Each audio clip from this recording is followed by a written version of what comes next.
Navigating decisions, pros, cons, and real-life cases. Hello everyone. Welcome back to our English language learning series.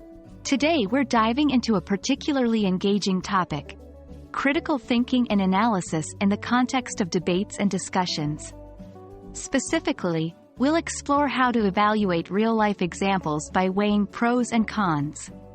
By the end of this video, you'll be equipped with the tools to tackle complex discussions with ease and confidence. Critical thinking involves the objective analysis and evaluation of an issue to form a judgment. It's about avoiding biases, thinking clearly, and making sound decisions based on a careful examination of facts. Let's take a simple example. Imagine you're debating whether or not to buy a car. Your decision would involve analyzing various factors such as cost, convenience, environmental impact, and more. The process of weighing pros and cons helps us make informed decisions. So, let's start by learning how to do this effectively. When weighing pros and cons, it's important to 1. Identify all the possible benefits, pros, and drawbacks, cons. 2. Evaluate the significance of each pro and con. 3. Consider the weight of the pros versus the cons.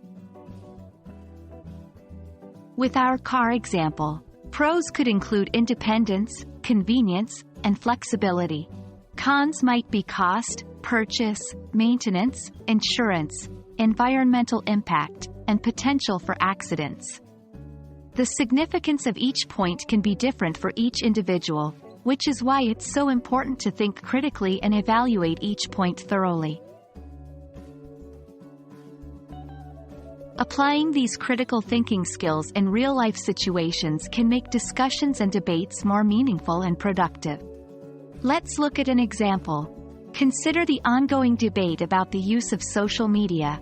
Pros of social media might include easy communication, access to news and information, and social connection. Cons might include privacy concerns, misinformation, and negative effects on mental health.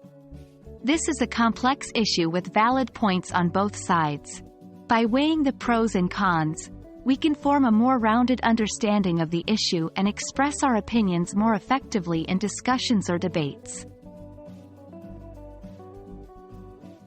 Thank you for joining me today on our exploration of critical thinking and analysis in the English language.